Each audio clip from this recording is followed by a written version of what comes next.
there's also some confusion about the little time of trouble and the big time of trouble. Can you maybe explain to us the difference? Okay. It is a progressive issue.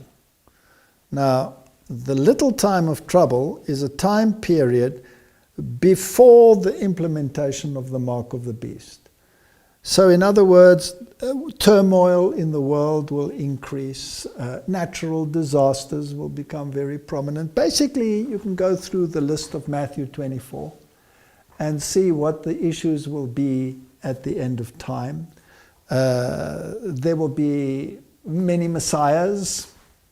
And even today, there are some issues that the Messiah is about to reveal himself, and there's great excitement. But Jesus said, you know, when you hear he's in the inner room, when you hear he's in the desert, don't go there, because as the lightning is visible from the east to the west, so will the coming of the Son of Man be.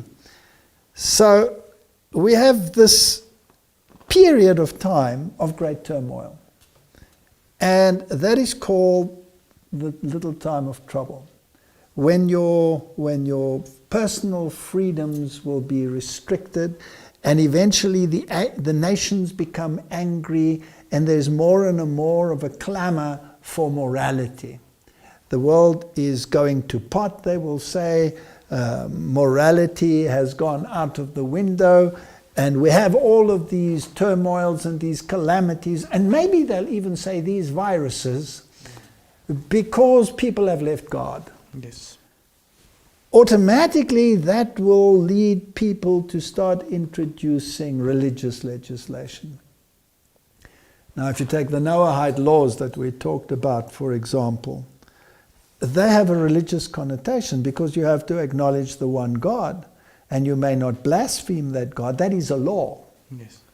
Now, if that is a law, then that means that at some stage it must be implemented. So there must be religious laws attached to those laws. And apparently there are a few hundred laws that are subsections of those laws that can be implemented. Now, if you have to acknowledge the one God, then surely you must also have a day of worship for that one God. Yes. So all of these calamities and this little time of trouble where your personal freedoms are curtailed and where buying and selling becomes difficult because of circumstances which restrict human movement and human freedom will lead to the point where people say all of these things are happening because we have turned our back upon God. We have taken him out of the school system. We've taken him out of public life. We may not even pray. We sacrifice children to Moloch, etc., etc., etc. Let's get back to God. That entails legislation. So eventually, the little time of trouble will then culminate in legal issues and laws which will force you to adhere to a particular moral issue.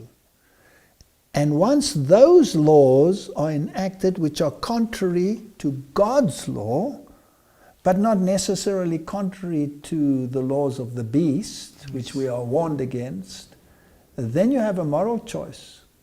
And once that moral choice becomes the final issue, then you will have the great time of trouble and the plagues will start falling. So after those laws are enacted, there's still a short period when people must be able to make a moral choice. You can't have probation close when the laws are made, because when the laws are made, people must choose between God's law and man's law. And when they're in conflict with each other, it's a moral issue.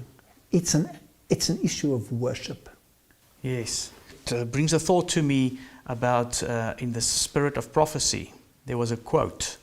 There's a book, The Last Day Events, and chapter 10 deals with the little time of trouble. The commencement of that time of trouble here mentioned does not refer to the time when the plague shall begin to be poured out, but to a short period just before they are poured out, while Christ is in the sanctuary at that time. while the work of salvation is closing, trouble will be coming on the earth, and the nations will be angry, yet held in check, so as to not prevent the work of the third angel. And that is interesting. That is interesting. In other words, that legislation, which is contrary to God's law, has the mark of the beast, has not yet been implemented. So we must be in the little time of trouble. Yes. Then comes the greater time of trouble, or the great time of trouble, after the implementation, after people have made a decision, then the plagues will fall. And God promises protection from the plagues for all who do not accept the mark of the beast. So it's very important that we understand the mark of the beast. That's why people should perhaps look at some of these lectures to see what the Bible has to say about it. Also, in that time of trouble, that is the time of Jacob's trouble. Yes. Now, what was Jacob's trouble? Jacob had grievously sinned in the way in which he went about depriving Esau of his birthright.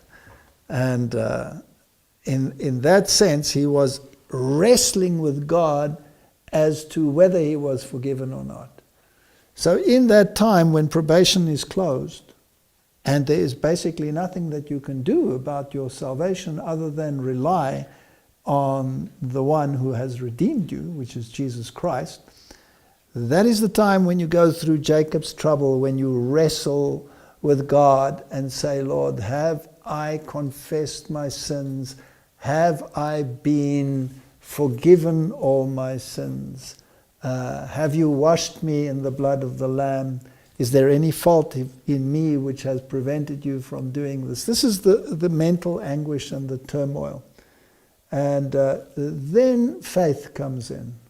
Faith takes hold of the promises of God, and faith does not let go of them, just as Jacob didn't let go of Jesus with the angel when he wrestled with him. And he said, I will not let you go lest you bless me. That is our anguish. We cling in that time to Jesus and say, I will not let you go lest you bless me. And the Bible says he prevailed with God. And so everybody who has made Jesus his covering, his cleft in the rock, will prevail, because Jesus will cover them with his righteousness. Also, during the little time of trouble, there's still time to look after yourself, planting. Aha, yes. When you come to the big time of trouble and the plagues fall, then there is nothing that you can do anymore. You're totally reliant upon God. In fact, you will have to flee to the mountains, because they will persecute God's people, those who refuse the mark of the beast, and proclaim them as enemies of the state. Because now the world has finally come together and decided to do one thing in unison, and here's a group that says, no, it's contrary to God's law, I'm not going to do it. Then there will be huge anger and persecution. And then you have to flee to the mountains, and you are totally reliant upon God. Then you claim the promises that your bread and water shall be sure. If necessary, God will provide manna from heaven, or the ravens will feed you, as in the times of Elijah. But in the little time of trouble, secure for yourselves land where you can grow your own vegetables, because the time of buying and selling will be very acute. Yes. So that must precede that time. And also it precedes the mark of the beast, so it has nothing to do with the buying and selling. That will be totally cut off the possibility of buying and selling through the legislation of the mark of the beast, which has not yet been implemented.